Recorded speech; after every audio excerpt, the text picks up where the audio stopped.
Jadi bagaimana Pak Bupati tadi waktu turun di BRI Kota Bunan tiba-tiba sempat ada marah-marah, itu kenapa Pak? Jadi gini, saya tadi kebetulan kunjungan dengan Pak Kapolres setelah habis apel untuk operasi lilin 2020 Natal dan 2021 tahun baru.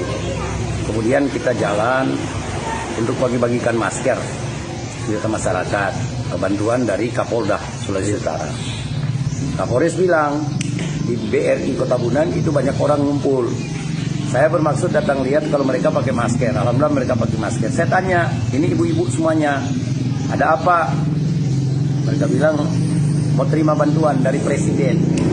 Saya tanya, yang UMKM ya? Oh iya, 2.400.000. Nah, berapa banyak? Sekitar 125 orang. Siapa yang ngusul?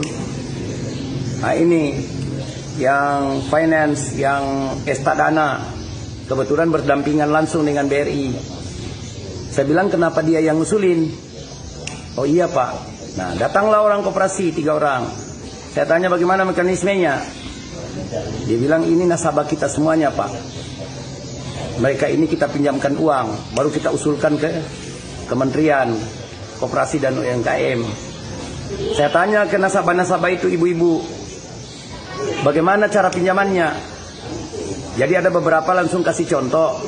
Kami pinjam 3.400.000. Nah, kemudian yang kami terima cuma 2.700.000 jadi simpanan tetap ada di Estadana.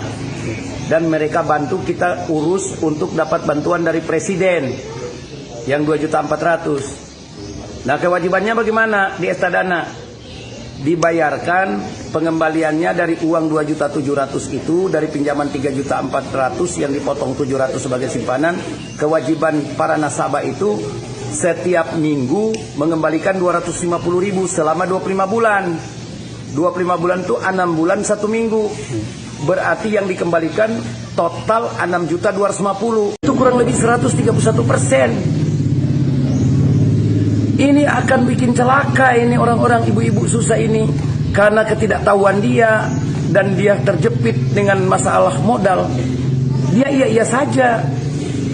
Nah saya minta Pak Presiden, Bapak itu sayang benar sama rakyat. Saya bupati yang paling setuju ketika Bapak mengambil keputusan itu. Gelontorkan sekian triliun untuk menghidupkan ekonomi lewat UMKM. Karena UMKM itu menampung kurang lebih 80-90 ribu, 90% tenaga kerja. Ini satu cara yang bagus.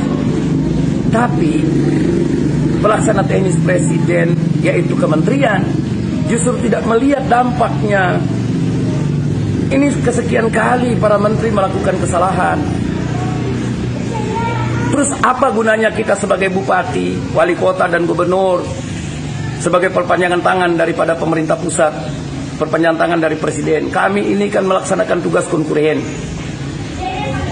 Apakah mereka itu yang di Estadana sebagai finance dengan suku bunga yang tinggi lebih tahu dan lebih sayang rakyat daripada kami?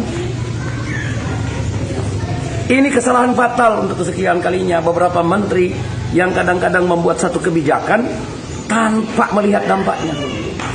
Jadi sekali lagi saya menghimbau kepada Presiden untuk panggil lagi menteri, hentikan itu nama-nama yang diusulkan oleh usaha-usaha finance seperti Estadana dan sebagainya, koperasi-koperasi simpan pinjam dengan bunga yang tinggi, karena mereka siasati dengan berikan pinjaman dulu.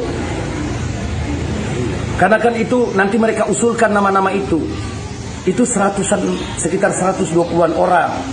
Saya kaget tadi ini, tepatnya Senin tanggal 21 Desember. Saya tadi sempat marah sama orang koperasi karena dia datang 3 orang bilang, oh kita tidak paksa rakyat Pak, kita malahan bantu, pinjamkan dulu. Saya tidak mau tahu dengan usahamu. Yang saya mau lindungi adalah rakyat saya yang mereka terjepit dengan modal, kebutuhan modal, dan mereka tidak paham.